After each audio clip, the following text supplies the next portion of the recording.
Welcome to my channel, where manga and anime stories come to life in audiobook form. Here you'll find manga-inspired adventures, anime-style fantasy, action-packed battles, dark mysteries, and emotional story arcs. From powerful heroes and crazy plot twists to supernatural worlds and unforgettable characters, there's always a new story waiting. If you've ever said just one more episode at 2 a.m., you'll fit right in. And don't forget to like and subscribe. The moment she closed the door, Hannah wrapped her arms around Sal's neck and pulled him in for a light kiss.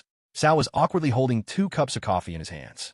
As their lips met, Hannah's body pressed tightly against his. She cupped Sal's face with both hands, allowed a sigh, and pulled back. I'm late right now, so I can't do this. Huh? Is that mine? The moment she saw the coffee, her eyes sparkled. Hannah flashed a bright smile, approached Sal again, and shared a deeper kiss. Sal willingly kissed her back. In that breathless moment, Hannah's right hand slid down along Sal's chest. She whispered in a playful voice, "Is this for me too?" Sal wanted to just toss the coffee aside, but Hannah laughed and pulled away. She took the coffee cup and started walking around the room. Of course, it was questionable whether the word room was appropriate.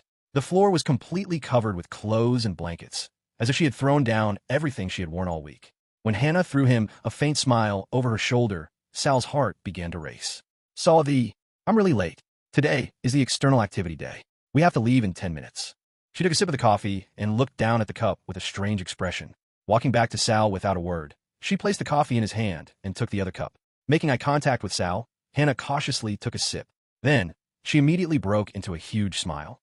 "You came to see me looking this handsome, holding my favorite coffee? I feel like I should just take you." Hannah let out a satisfied breath, slowly looked Sal up and down, and bit her lip slightly. "I really want to unwrap you, but..."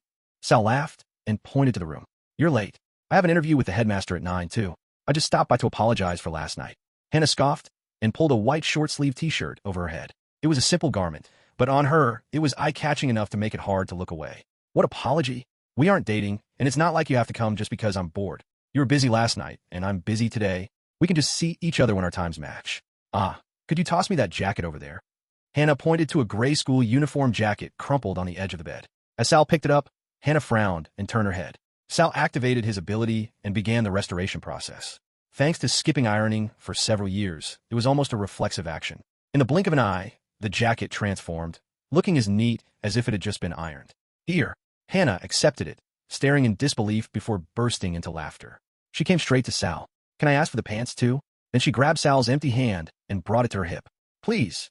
Without a single word of complaint, Sal repeated the process, helping her achieve the maximum perfection allowed by the school uniform. She approached Sal again, left a deep kiss, and pulled away laughing. "You really have something new every time I see you, don't you?" Sal laughed and replied, "Call me when the outing is over." Hannah held his hand, spun around once, and laughed. "I'll call you if you promise to show me those amazing dance skills one more time." Sal pretended to be reluctant. "Fine. Promise." Sal waited quietly in front of the headmaster's office, looking around. Having made eye contact with the secretary twice already, he was deliberately averting his gaze, trying not to look in her direction. Hannah had been very successful in getting Sal excited. Combined with sleep deprivation and the stimulation of essence coffee, Sal was extremely restless. On one hand, he was annoyed by the fact that he wasn't fully alert before such an important interview. But the voice in his mind was praising the Q credit balance stamped on his account. Sal wanted to go into the Q credit shop right now and browse what he could buy, but he decided not to touch it until he met Jez in the next class. He was already looking forward to seeing Jez's expression when he found out he had earned over 4,000 credits in a single night. That was nearly 10 times the quite good weekly wage for crafters that Jez had mentioned. "Mr. Argento, the headmaster is waiting for you. Please come this way." The secretary quietly came out from behind her desk and called him. With a gentle smile, she pointed to the large door beside her. Sal stood up and held up his empty coffee cup. "Thank you. Is there anywhere I can throw this away?" He looked around, but there was no trash can in sight. The secretary took the cup and carefully placed it on her desk. "It's fine. I'll take care of it."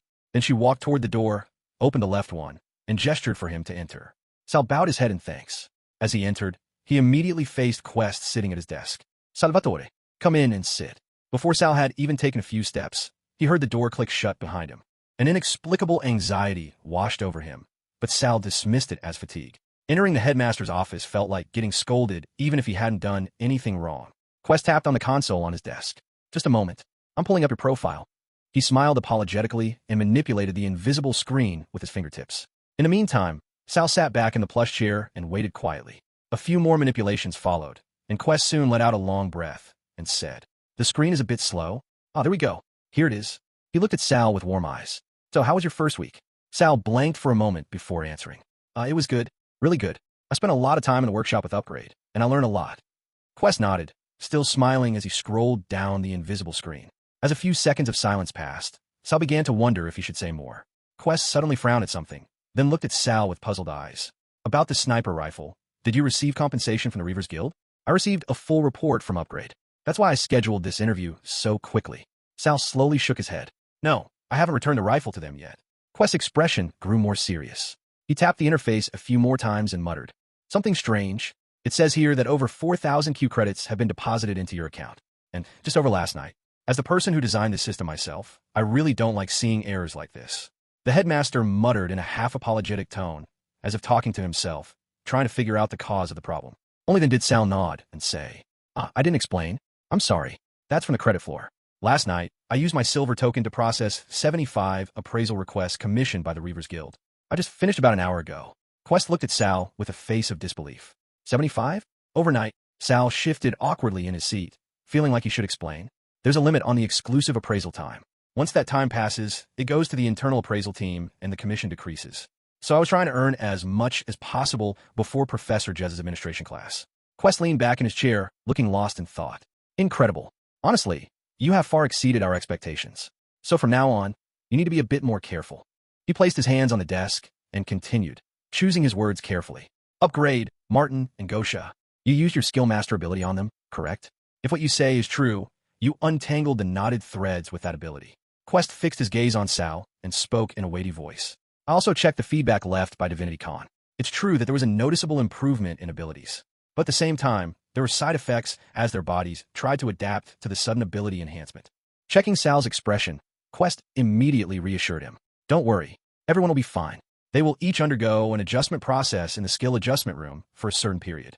Then they should be able to adapt sufficiently. Still, I want to talk to you, Salvatore.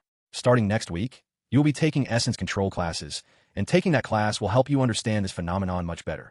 He looked at Sal and continued. Your ability can certainly draw out the potential of others. However, their bodies might not be ready to handle that power yet.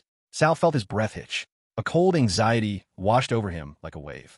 He had never considered the possibility that he could put his friends in danger. Was it because I was always used to taking others' abilities? Did I suddenly start ignoring the safety of others? Sal felt nauseous as if his stomach were churning, gripping the armrests of the chair tightly to barely hold on. Salvatore, listen carefully. Your ability is a special power that opens up countless possibilities. But there isn't much we know yet. You haven't done anything wrong. Everyone is safe, and there are no problems. All we want is to move forward cautiously, to observe how their power changes, and to ensure they adapt. If side effects occur, you can just restore those knots for them. Understood. Sal nodded as if dazed. The thought that he might have put his friends in danger just to experiment with abilities to craft his weapon, it was suffocating. I'm really sorry. I won't do it again. Sal barely managed to calm his shaking heart and promised sincerely. But Quest slowly shook his head and smiled gently. No, Salvatore, you must do it again, because your ability might be the key to defeating the monsters. The important thing is how carefully you use that power. Now, we should move on to the mythos topic here. Quest smiled broadly and continued. You crafted a legend rank sniper rifle with an evolution type attribute. Do you know how significant that is? It took Sal a few seconds to realize the question wasn't an interrogation. He slowly nodded. To some extent, the stability will be higher, and Watcher will be able to respond more effectively to the rifts that open in the future. Quest shook his head and laughed. A mythos can create legend rank equipment. The sniper rifle is amazing, but what would happen if you use your ability to outfit the people on the front lines with that equipment? Every hero who hears your story will try to monopolize you. They will make all sorts of offers for an exclusive contract. The purpose of this academy is to train you to grow into the best hero, but the decision is yours. We only guide the way. Still, I want to give you one piece of advice. Quest stood up from his chair and crossed his arms. Focus on training and learning for now. Don't get carried away by achievements. You have a long period of academic study ahead of you at the academy. There are many outstanding people who will teach you over the next few months and years. It must be amazingly enjoyable for you to have mastered your ability and possess excellent crafting skills right now. And even if you dropped out right now and joined a guild, you could probably live quite a wonderful life. Sal listened with an expression of disbelief at Quest's words, but the headmaster smiled. However, I hope that one day in the future, you will explore other paths as well. The project goal for the Savior class was to cultivate exceptional guild masters for the next generation.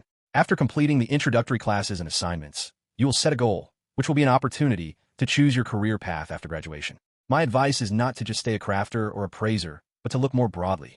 I just hope you think it over carefully. Quest smiled at Sal one last time, stood up, and extended a hand.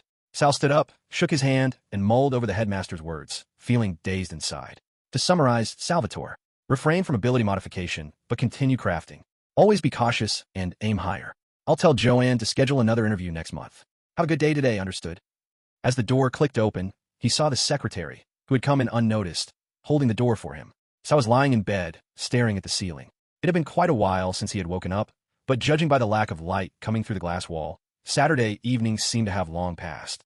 The conversation he had with the headmaster kept replaying in his mind. What exactly were the side effects that Upgrade and the team members reported? Thinking about it, it was only natural that their bodies didn't have time to adapt to the new abilities. The fact that Upgrade was suddenly able to manipulate essence and activate the combat suit was a warning sign in itself. But in that moment, all Sal had seen was their joy and excitement. Sal closed his eyes and recalled other ability users he had encountered.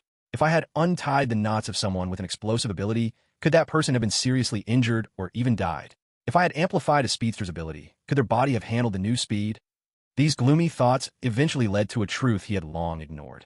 Didn't the healer say there was damage to his eyes when she treated him? Didn't that mean his body was breaking down because of his ability? What on earth was the skill tuning chamber the headmaster mentioned? And could it help someone like him? Sighing, Sal tossed and turned before burying his face in the pillow. The excitement of becoming rich had long subsided, leaving only emptiness behind. It had barely been a week, yet he was swept away by his new abilities. Being able to craft legend rank items was, of course, a tremendous achievement. Thinking of the Argento auction house, he knew he could jump back into the family business and amass immense wealth. Lying in bed, Sal chewed on that thought alone. Was money really my true motivation? He had some ambition, but not enough to establish his own guild. That was something for those who were inherently strong and born leaders. Because that's a job for the saviors. Groaning to himself, Sal reluctantly left his cozy bed and stood up. The tablet on the desk caught his eye, but he had no intention of checking it right now. He still needed to organize his thoughts. With that thought, he kicked his clothes aside and headed for the shower. All right, let's go. Sal braced himself and turned on the cold water, thrusting his body under it. Sharp breaths escaped him involuntarily as the icy stream hit his skin. Sal placed both hands against the wall, looked down at his toes, and steadied his breathing. Then he voiced the question that had been haunting him since the moment he arrived at the academy. Do I really want to become a hero? Clenching his jaw to stop his teeth from chattering, Sal tried to answer that question.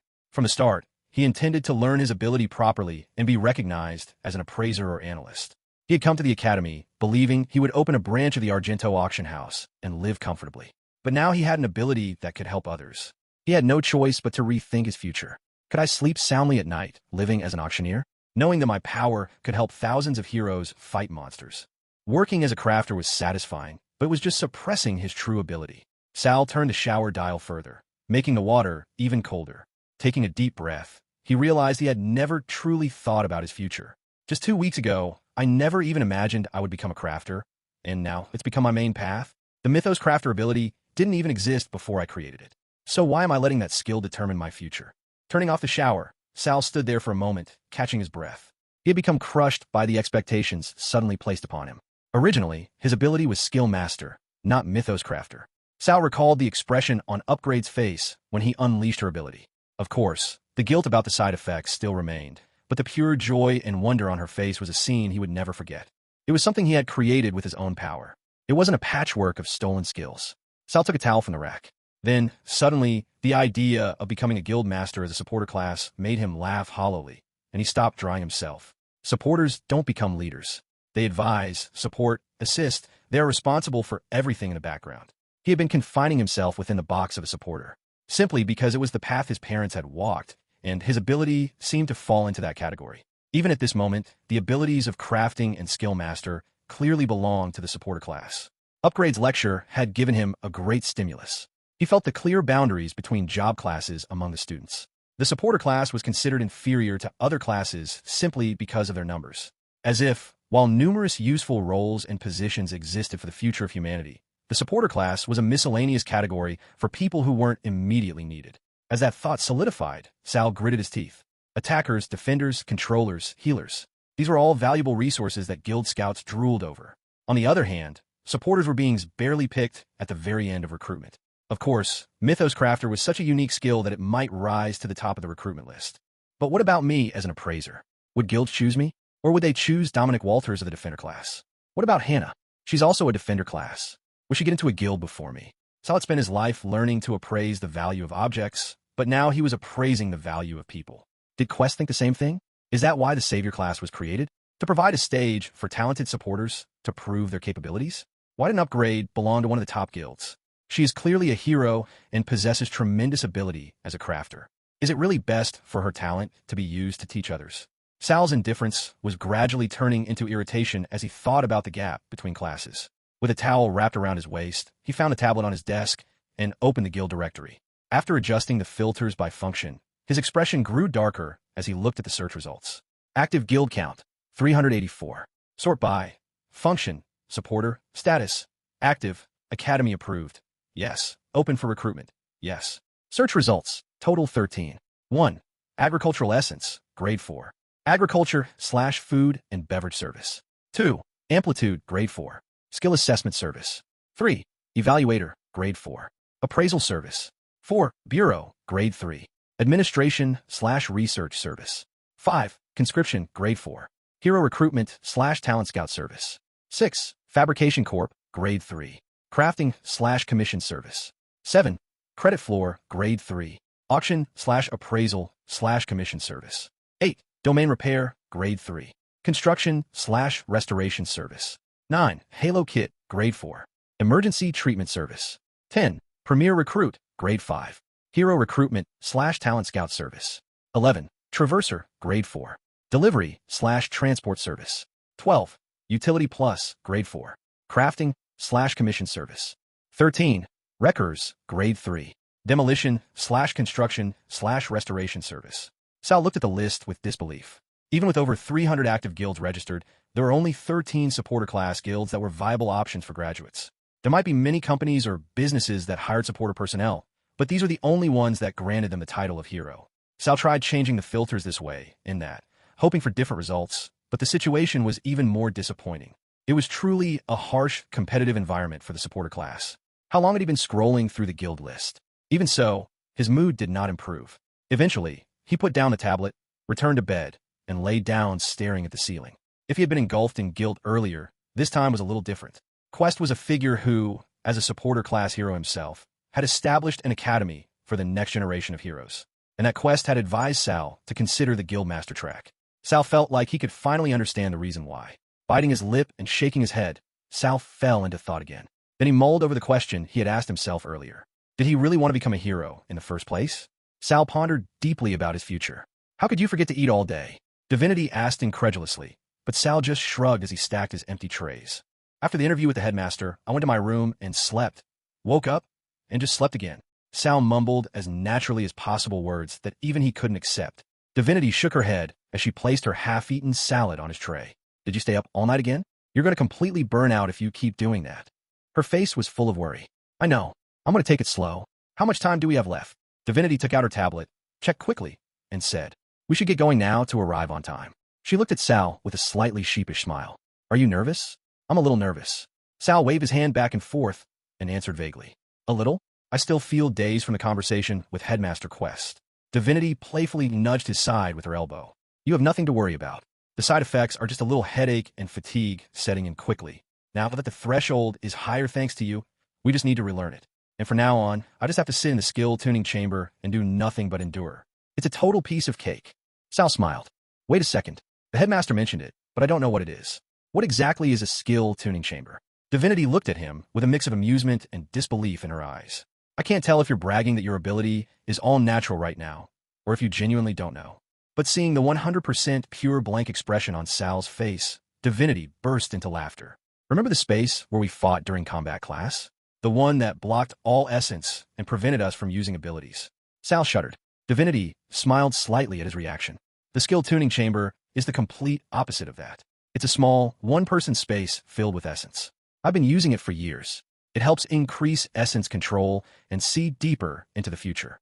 The headmaster is probably trying to make our bodies catch up with our abilities. Essence can be used to strengthen the body itself, but finding the balance is key.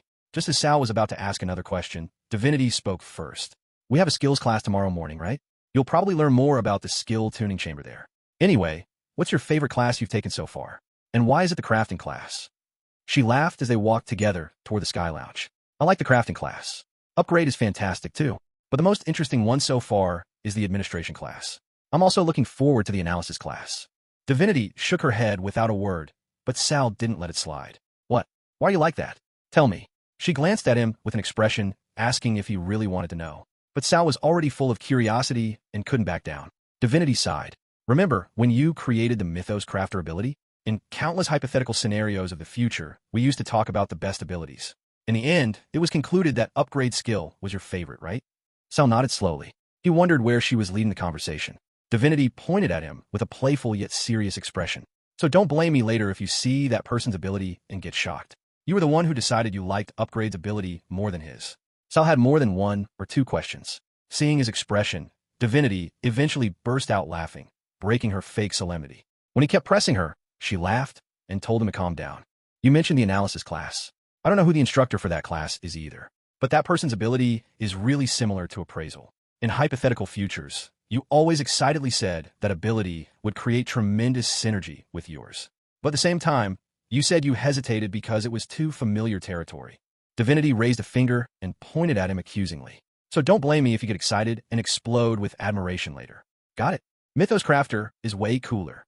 You're definitely going to make something amazing in the future. I'm sure of it. With those words, Divinity stepped into the elevator with a smile, and Sal followed her laughing. Divinity looked at Sal with a slight eyebrow raise. I mean it.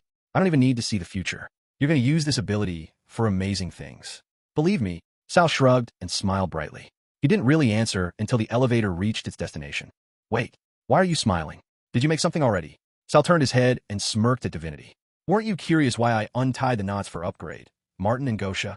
Instead of answering, Divinity pointed to Sal's epic rank shirt, pants, and gloves. And Sal felt like he could see the gears turning in her head. She seemed to realize just now that she had misunderstood something. A request came in from the Reavers Guild. Well, technically from Mythos. Originally, they just wanted me to tweak a sniper rifle, but things got a bit bigger when the Mythos Crafter ability found a way to create an evolution attribute.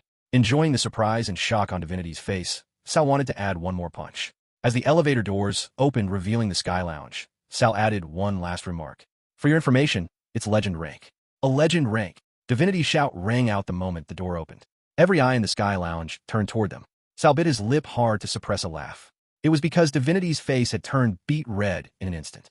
Following the shock and confusion from a moment ago, embarrassment was now plainly visible in her eyes. Just then, a familiar face approached from one side. Nero walked up and extended his hand.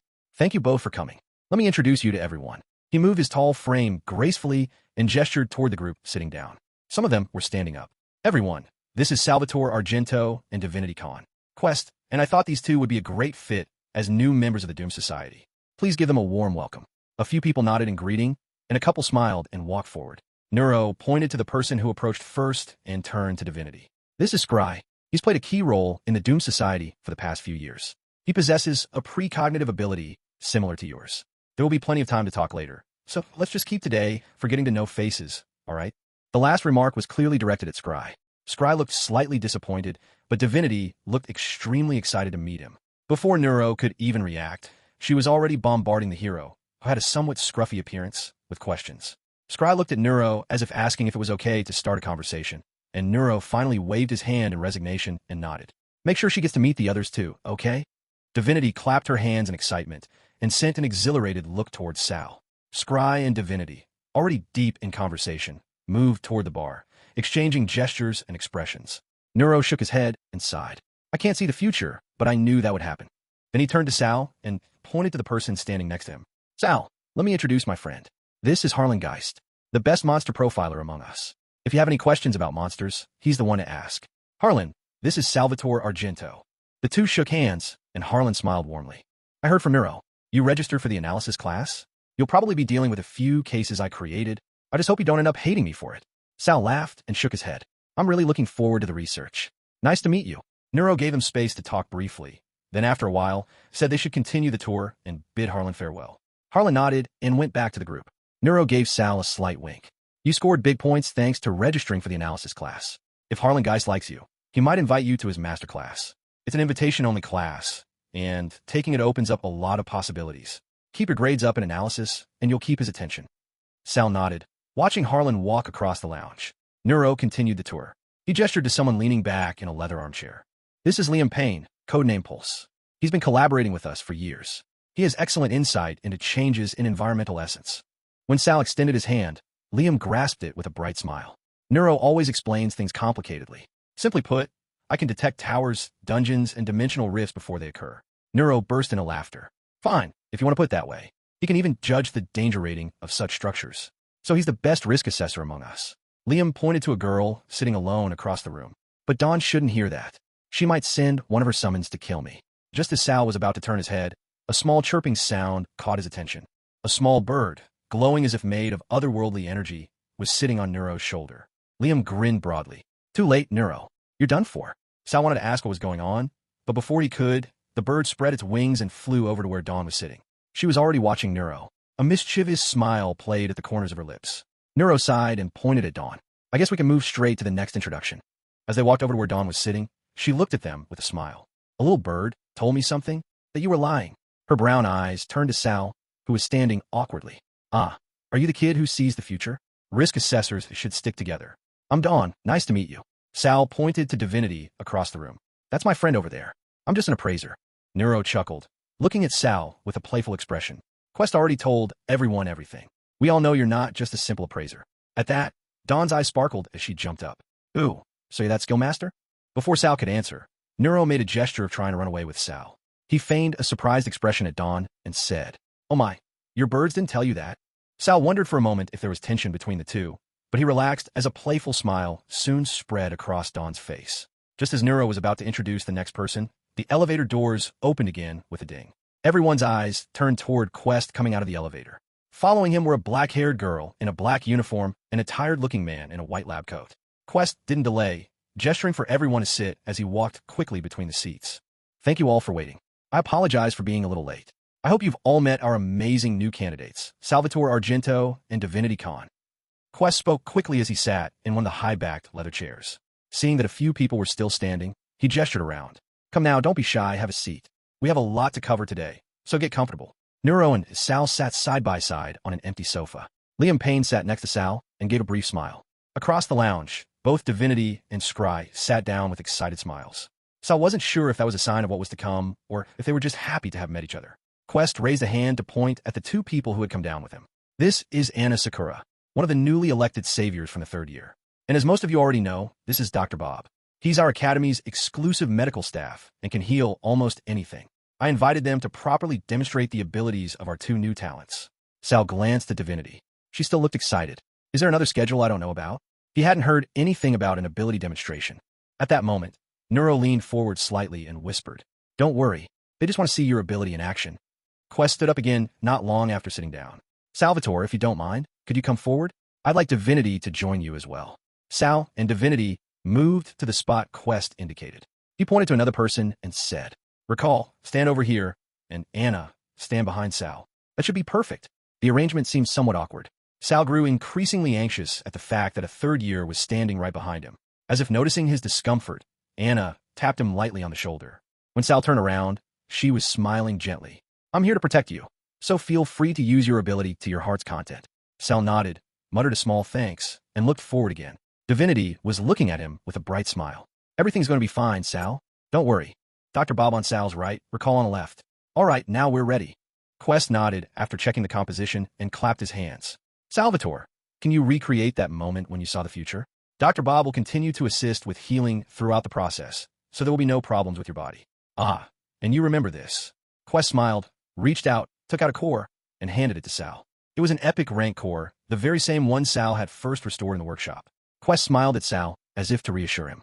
Anna will be moving with Dr. Bob. If any side effects occur, or we need to stop, she can cut off your ability with her nullification skill. Our goal is to identify the disasters seen in your vision. Recall will help make your ability visible to everyone. Any questions? Over 1,000 questions popped into Sal's head, but every eye in the room was fixed on him. Just a day ago, the headmaster had warned him not to use his ability recklessly. But now, he was being told to use his ability freely in front of strangers. At that moment, Dr. Bob raised his hand. Quest nodded, granting permission to speak. May I perform a simple examination first? Quest gestured his approval. Of course. While you examine him, I will explain the new guidelines sent down from the council to the others. Dr. Bob extended his hand, and Sal, thinking it was for a handshake, grasped it. But at that moment, a strange energy surged forcefully into his body. If the recovery power of the mean healer he met before was like a ball of essence bouncing around inside his body, Dr. Bob's ability was like a tidal wave. It wasn't unpleasant, but the sensation was quite shocking. Sal suppressed his own ability to avoid a clash. A slight frown appeared on Dr. Bob's face as the flow of energy began to concentrate toward Sal's head. Suddenly, a tickling sensation arose behind Sal's eyes, and tears welled up in an instant. Before Sal could even wipe his eyes, Dr. Bob raised his other hand and placed it over Sal's eyes. Then, he pushed essence strongly through them. Sal gasped for breath. Warmth spread across his entire eye area, and he struggled with all his might not to collapse on the spot. Examination complete. Dr. Bob said so, without any explanation. Sal wiped his eyes, expecting some kind of clarification, but Dr. Bob's face remained expressionless. Fortunately, everyone's gaze was directed at Quest, so it seemed no one saw him tear up. At that moment, a tissue suddenly appeared over his shoulder. When Sal turned around, Anna Sakura was looking at him with a mischievous smile. I always carry spares in case someone suddenly cries. Sal took the tissue, trying to forget the embarrassment washing over him. Only then did Quest's words start to register in his ears. He listened quietly along with the others. So that is why we gather here today. Originally, I intended to proceed with just light introductions, but after the last report, orders came down. The command was to collect as much information as possible about the underwater dungeon located at the harbor. And Salvatore is the only one who has seen that place. The council's policy is to utilize all our resources for this disaster. Same as always. When the council says, jump, what does our Doom Society say? Piece of cake. Sal blinked in surprise. Every member of the Doom Society had answered simultaneously with expressionless faces. Quest raised both hands and sighed. I'm glad everyone feels the same way. Divinity smiled and looked at Sal. She held out both hands, and Sal lightly took one of them. With his other hand, he lifted the core. Divinity nodded, understanding his intent. Contact wasn't essential for Essence abilities, but he couldn't ignore her hand in front of everyone like this. Quest approached Sal and shook his head with a sympathetic expression. I'm truly sorry, Salvatore. Since the Doom Council wants answers, I hope you can meet their demands. Sal nodded. I'll do my best. The headmaster turned to Recall and asked, Are you synchronized with everyone? When the hero nodded quietly, Quest clapped his hands and said, Good, then let's begin. Salvatore, start whenever you're ready. Sal looked at Divinity and breathed evenly. The attention and expectations pouring onto him were overwhelming to handle. The fact that people in such high positions were watching him so seriously felt unfamiliar. His heart pounded, and just being there felt awkward. You'll definitely do well. I've already seen it. Divinity's voice reached his ears. Her warm smile came into view. At that moment, his mind became strangely calm. Sal returned a small smile and activated his ability. The core vibrated in his hand, and he naturally connected to its power. He wondered if the essence would change his ability or just sustain it longer. He grafted Divinity's ability onto his own. Instead of activating it immediately like usual, this time he refined the overall structure once more to raise its perfection. Wait, He instinctively sensed that some curves of the ability were inefficient. It took a few more seconds to tighten and supplement them, but he didn't want to make mistakes. Sal wove his power, the core, and Divinity's ability into one and activated it. And at that moment, he got the answer to the question he had asked earlier. The amplified essence had definitely changed his ability itself. Glowing wings unfurled widely from Sal's back. At that moment, Anna Sakura let out a gasp of surprise. She seemed flustered by the unexpected angelic form. The wings Sal had transformed this time were much larger than before. It didn't end there. His silver shirt had transformed into a brilliantly shining breastplate. Above Sal's head, as he slowly opened his eyes, a crown made of light slowly floated up. Then, Divinity's pained expression entered Sal's vision. She was witnessing Sal perfectly embody the pinnacle of an ability she had yet to reach. The room was engulfed in shock and silence. Quest and Neuro had anticipated this to some extent, but even they were speechless at the sight that far exceeded the level described in the report.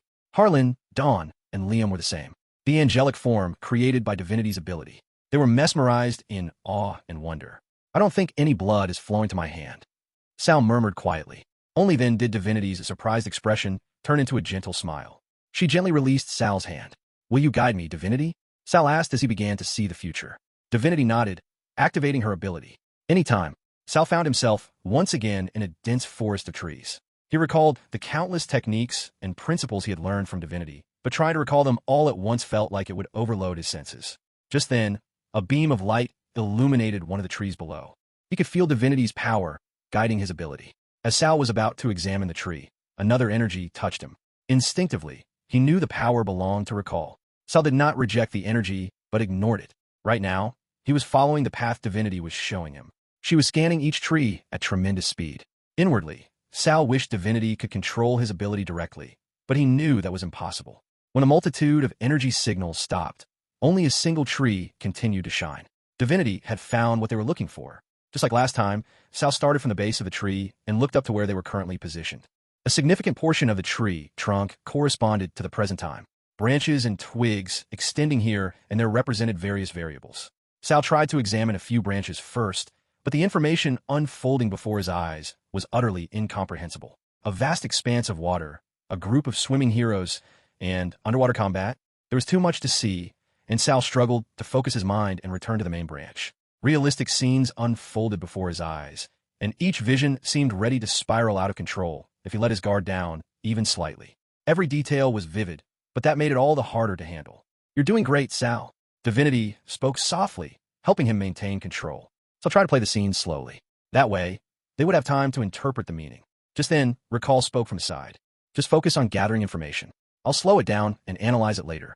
Hearing those words, Sal felt a weight lift from his mind. Until now, he had been crawling through mud, trying to grasp everything one by one, but now he felt like he had been given permission to run at full speed. His ability had a tendency to try and show everything at once from the start. Taking it slow had actually been more burdensome. With the floodgates open, Sal began to scan the branches of the tree at super speed. He scanned every branch and twig corresponding to the disaster like lightning, checking every possible outcome. Sal only vaguely saw the scenes flashing by, and he pinpointed which outcome each one led to, one by one. It was actually a relief not to have to look into each one in detail. Thanks to that, he didn't have to dwell on a scene to ponder its meaning or be tormented by the possibilities. He couldn't understand how divinity endured the pressure of the future on a daily basis. If it were him, he wouldn't be able to handle the responsibility. In just a few minutes, Sal had finished sorting through one branch. He could have continued, but he had covered all the major events, and the variables were ridiculously numerous. Without waiting for permission, Sal moved straight to the next branch. Again, he repeated the same process with divinity. Divinity quickly filtered out low-probability variables and focused on those more deeply connected to the current situation. With divinity by his side, Sal calmly broke through the future events. While following one of the last major branches of the tree, divinity began to search for the next target.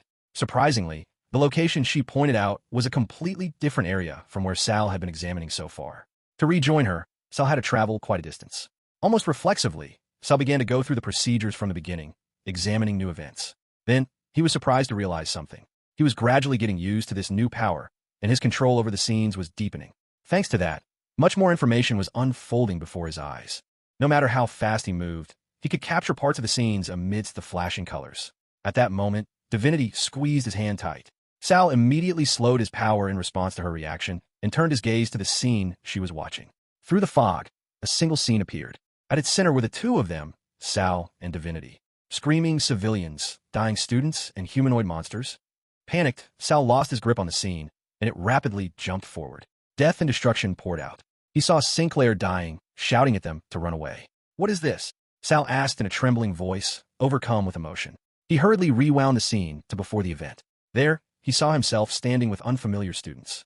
They were all grouped in fives, and Sinclair was issuing orders to them. Sal struggled to make out what he was saying, but the scene was too fast and jumped again immediately. This time, a scene appeared of one of the academy towers completely collapsing and engulfed in flames within a massive pillar of fire. "That's enough," Quest's voice rang out, cutting through the room. Anna immediately placed her hand on Sal's wing. Everything cut off abruptly. Sal returned instantly to the Sky Lounge, looking at the Doomed Society members with wide eyes. The angel wings and shirt had returned to their original forms. The only proof that it had all been real was the tears flowing from Divinity's eyes. When Sal turned his head, Recall was kneeling on the floor, clutching his head. Dr. Bob stood beside him, supporting his back. He shook his head slightly at Quest and said, "This one was too much. It will take him a little while to process all that content." Sal realized the reason for the interruption wasn't because of the danger of the vision, but for Recall's sake. He opened his mouth to say something, but at that moment, Divinity squeezed his hand tightly. When Sal looked at her, Divinity shook her head very subtly. It was a warning not to say anything. And in that moment, Sal realized she was still using her ability. That was truly overwhelming, Salvatore. Harlan grinned broadly as he stepped forward and shook Sal's hand vigorously. The synchronization only held properly for the early parts. After that, Recall was too busy just extracting information from the two of you. So we didn't see much, but even the scenes we did see were incredible enough. That dungeon was full of aquatic monsters. Just the thought of investigating it myself later makes me excited. It was a perfect debut. Welcome to the Doom Society. We are truly lucky to have such talented students join us. Sal thanked him for the praise.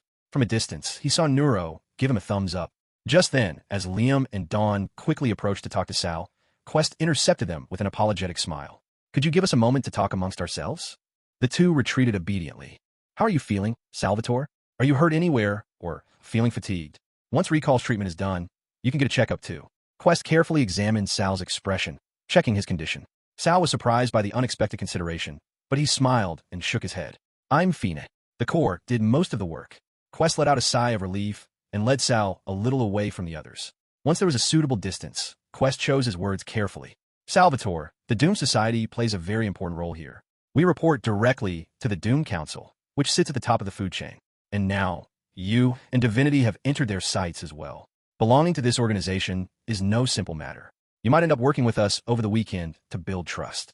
As your rank rises, you'll gain access to more information. Quest's smile dimmed ever so slightly. Recall, cut the synchronization for everyone connected. The last scene you saw will be omitted from the report. Neuro and I, both of us confirmed the scene you and Divinity saw, but please never speak of that information. Scry saw the same vision, and we reported it to the council immediately.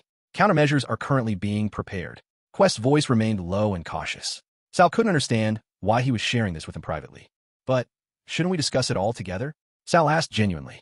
The reason the Doom Society existed was to prevent such threats in advance. Hiding it didn't make sense to Sal. Quest shook his head. There are new members who have just joined this time. Trust in them is not yet sufficient. It might be hard to believe, but there are people in the world who seek to exploit disasters rather than stop them. Quest frowned briefly as he said this, but he soon regained his usual stable smile. Next week, you and Divinity will have an interview with Scry. He will evaluate your targets against future events. No need to worry. Through that process, you will climb another step within society. Right now, I ask only one thing. Do not speak of that last scene. Sal looked over Quest's shoulder. There, Neuro was quietly talking with Divinity. Quest placed a hand on Sal's shoulder. The information Recall analyzes will be a great help to us, but we must follow procedure. Leaking information carelessly can only incite anxiety and fear. Do you understand? Yes, Headmaster. I understand. Sal answered slowly. His mind was complicated, but he accepted it for now. He wanted to ask Divinity what future she had seen, but that too would have to be postponed, because tension was etched on her face. Sal took the hand Quest offered and nodded. I won't say anything. Quest laughed and patted his shoulder lightly once more. Good. Then let's go greet the rest of the Doom Society members. I have a classmate among the Paradox Guild executives. I can introduce you if you want. As soon as Liam's offer ended, a mocking scoff was heard from across the room. Dawn looked at Liam as if he were crazy. It's only been the first week of the first semester. Guilds haven't even posted recruitment notices yet. What's the point of introducing a kid who hasn't even finished basic training? Don't take it personally, Salvatore. She made it clear that the target of her sarcasm was Liam, not Sal. The two bickered for a moment longer before Alistair appeared to save Sal. He was a friendly-looking man with a beard, wearing a vest. Quest had introduced him earlier, but Sal was struggling to remember names because he had met so many people. Alistair's low, heavy voice cut between Dawn and Liam. Let the kid breathe. Before you yap about what he should do, did you even ask Sal directly? With those words, Alistair turned his head towards Sal and gestured. His booming voice caused several people nearby to turn their heads. Suddenly, the attention of the room was focused on Sal again. Sal pondered for a moment before honestly stating the first thought that came to mind. Originally, I thought I would work at the Argento auction house run by my family. But the events of the past few days have made me rethink that goal. Instead of just a few simple appraisals, I want to become someone who can be more helpful to the world. Pleasant laughter erupted from here and there at those words, and Sal smiled as he continued. I haven't decided on a specific career path yet, but I'm very interested in classes related to analysis, administration, and crafting. It might sound unrealistic or a bit far-fetched, but I want to break the perception that the supporter class is inferior to other professions. Then came a result Sal hadn't expected. Good. That's it, Alistair shouted. Most of the people around nodded and smiled. Only then did Sal realize that many members of the Doom Society were of the supporter class. Feeling an inexplicable bond with them, Sal began to explain what he had discovered a few days ago, point by point. There are only about 12 active supporter class guilds, and none of them are above Tier 3. If I get into the Savior class, I intend to aim for the path of a guild master then.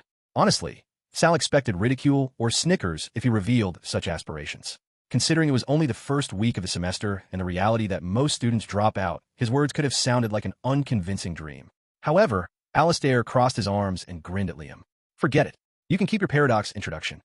As the laughter around them subsided, Alistair turned his head toward Anna Sakura, who was sitting quietly in a corner of the room. What about you? What's your goal? Startled by the sudden question, Anna blanked for a moment before casually pointing toward Sal and speaking calmly. Probably, I'll join his guild. Harlan laughed heartily and joined in. I'd need at least a director-level position, Mr. Guildmaster. How about head of monster behavior analysis? Not bad, right? Alistair raised his hand abruptly to stop Harlan, feigning shock at Sal. Hey, you promised the first director position to me. Sal burst into laughter at their playful jokes. It was a very comfortable atmosphere, and playfully, he decided to poke Neuro a little this time. I'll also need someone for the head of risk analysis position. Neuro, who would you recommend as the right person? Liam and Dawn looked at Neuro simultaneously, and Neuro glared mischievously at Sal. Alistair burst into laughter once again and turned his head toward Divinity this time. Then what about our new seer? Miss Khan, what do you want to do in the future? Unlike the playful remarks, Divinity answered seriously.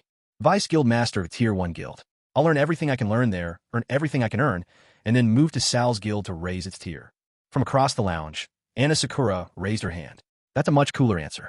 I'll do that too. At that moment, Harlan, the most rational one in the room, stepped in. Laughing and chatting is good, but if you set your direction properly from now on, it will be a big help in securing the Q credits needed for guild establishment later. Several members of the Doom Society nodded in agreement with Harlan's words. But Quest, who was sitting across the room, scoffed. This child already has over 4,000 Q credits in his account, even though it's only been a week since he entered the academy. He could pay the guild registration fee right now. With that single remark, the room completely froze. Alistair laughed awkwardly, but as Quest's serious expression continued, even he couldn't continue speaking.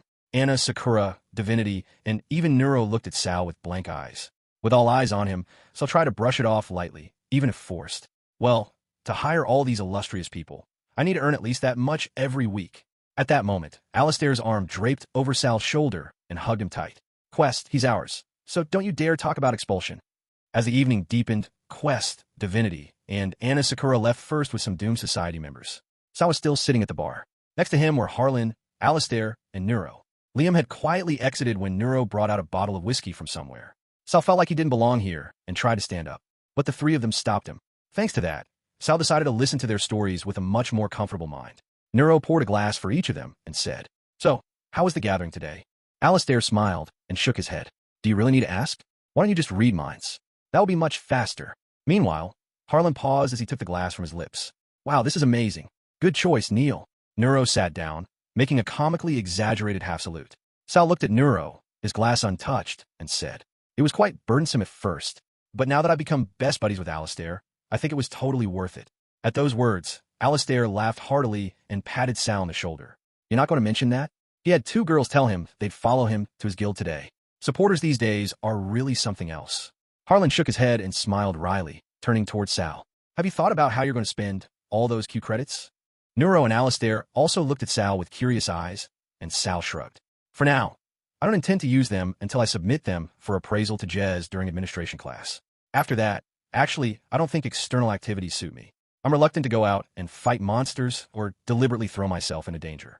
I'm thinking of just investing in crafting and making equipment. Harlan put his glass down on the table and fell into thought. Then let me make a suggestion.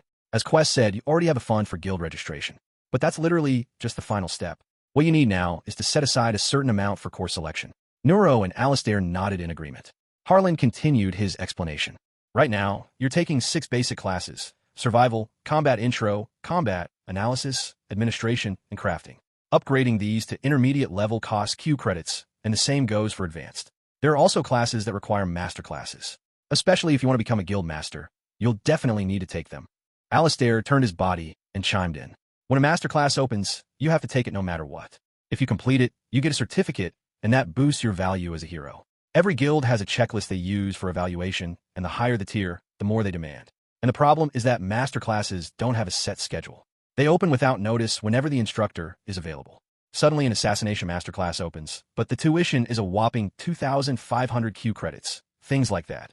Is it really that expensive? Harlan asked, but Alistair just nodded. It's originally designed so that guilds offer contracts to students and pay the tuition for them. But if you want to go without a guild, Sal, you have to bear all that cost yourself. Alistair looked at Sal with a serious expression. Everything revolves around Q credits. The most expensive item I've seen is the practical training program, which you can take in your third year. To get into a decent guild, you need at least 3,000. Sal finally lifted his glass and took a sip. He was somewhat used to whiskey. He had drunk it several times with his father since he was young, but he didn't know it could taste this good. Wow, this is really good, he exclaimed as he put the glass down on the table. Neuro said with a mischievous smile. He really defies expectations.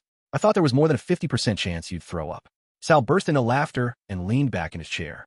The warmth of the whiskey heating his body and the comfortable atmosphere melted his heart.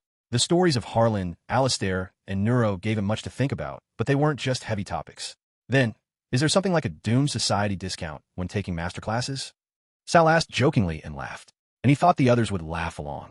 However, Harlan answered, at your current rank, it's not that big. As your trust level goes up, the discount gets bigger. Isn't it about 10% in the beginning? When Harlan turned to look at Neuro shook his head slightly.